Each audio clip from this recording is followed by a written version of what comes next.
गूंगी बहू। सब्जी क्या बनाई है री? सास ने ऐंठ कर बहू से पूछा। बहू ने जवाब न दिया। अरे, तुझसे ही पूछ रही हूँ, क्या बनाया है आज? बहू बिना जवाब दिए अंदर किचन में गई और थोड़ी देर बाद एक थाल में रोटी, सलाद और सास की पसंदीदा बैगन की सब्जी परोसकर सास के कमरे में सास के सामने रख आई। बड़ी अकड़बाज है री। जब पूछा तब बोल ना सकती थी। और आज ये रोटी किसके लिए परोस गई? मुझे न खानी ऐसी रोटी। ले जा इसे यहाँ से। सास ने थाल उठाकर बेड के पास टेबल पर रख दी। बहू ने सब देखा मगर कुछ कहे बिना दूसरी थाल लाकर खाने को ढक दिया। दोपहर गुजरी, शाम आई। खाने को देख सास का मन तो ललचा रहा था, मगर असली अकड़ तो सास में भी थी। बहू को इंसान न समझकर कुछ भी अनाप शनाप बोल देने वाली सास। बाद में भी बहू से ही अपेक्षा रख रही थी कि बहू आए और सास को जी जी जी करते हुए फिर से अपनी बेइज्जती करवाए।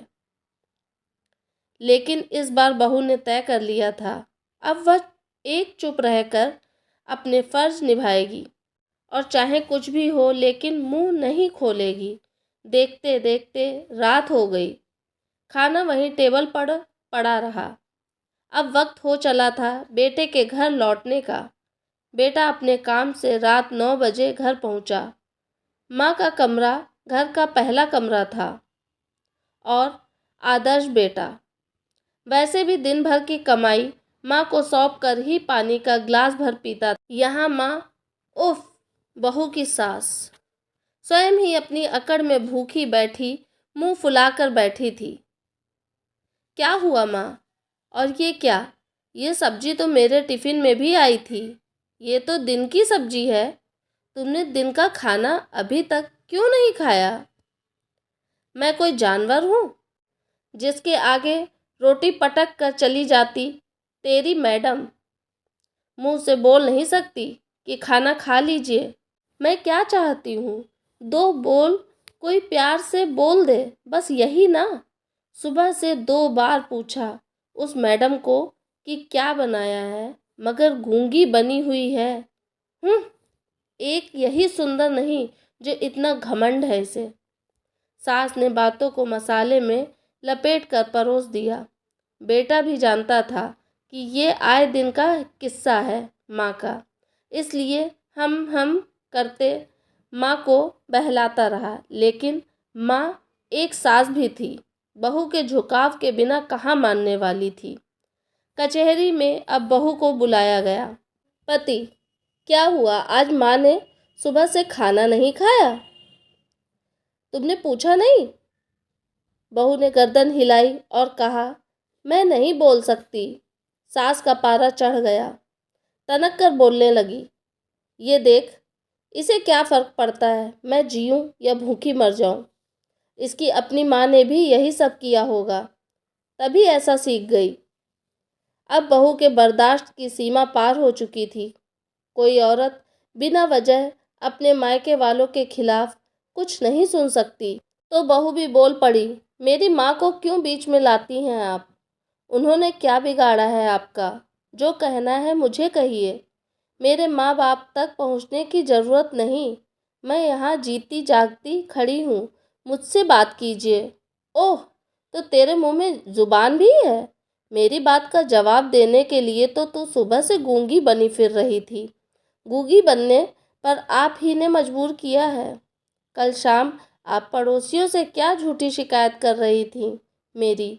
घर की साफ सफाई नहीं करती, मेरे रिश्तेदारों को नहीं पूछती, अभी तक कोई बच्चा भी ना हुआ इसे। न जाने कौन बीमारी है।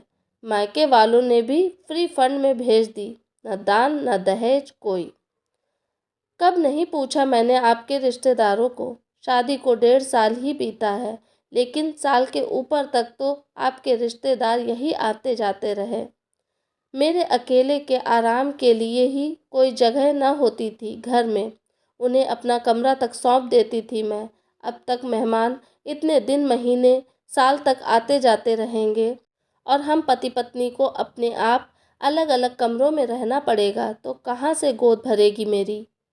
और रही बात दहेज की, तो आपने जिन बिचौलियों को बीच में डालकर पीछे पड़ पड़ कर मेरा हाथ मांगा था अपने बेटे के लिए, मेरी जिस सुंदरता पर मोहित हुई थी आप शादी से पहले, आज वही सुंदरता आपको चुभती है।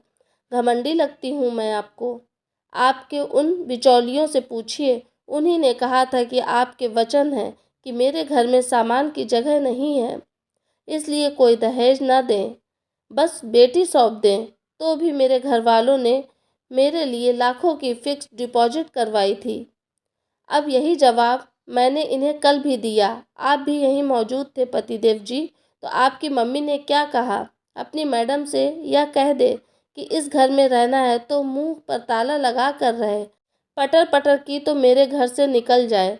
आपके सामने रोटी का थाल परोस कर जाती हूँ बिना कुछ कहे तो आप अपने आप को जानवर मानने लगी। लेकिन आप जो आए दिन मेरा तिरस्कार करती हैं, अपने शब्दों से ही मुझे नोच डालती हैं, यहाँ तक कि मेरे मायके वालों पर भी अब शब्दों का इस्तेमाल करने से नहीं चूकती आप। तो क्या आपसे इस तरह मेरा मन जुड़ेगा? भला मेरा मन मानेगा कि मैं आपको सम्मान दूं? और अगर मुंह खोल कर आपको आईना दिखा भी दूं तो आप जवाब देती हैं कि मेरे घर से निकल जाओ। मैं कब तक अपनी बेइज्जती करवाती रहूंगी? अब बस, अब मैं अपने फर्ज चुपचाप निभाऊंगी, लेकिन आपसे मेलजोल या वार्तालाप नहीं करूंगी। आपको मुंह पर ताला लगाकर रहने वाली बहू चाहिए ना, तो अब से मैं गूंगी बहू ही बनकर रहूंगी, यही मेरे आत्मसम्मान के लिए अच्छा होगा। बहू के वचन सुनकर सास मौन थी, लेकिन कब तक ये तो कोई नहीं जानता था। दोस्तों, ये थी मेरी आज की कहानी। उम्मीद है कहानी आपको पसंद आई होगी। आपकी क्या राय है इस कहानी के बारे में? अगर आप मेरे चैनल पे नए हैं तो प्लीज़ मेरे चैनल को सब्सक्राइब कीजिएगा। कहानी पूरी देखने के लिए आपका बहुत बहुत धन्यवाद।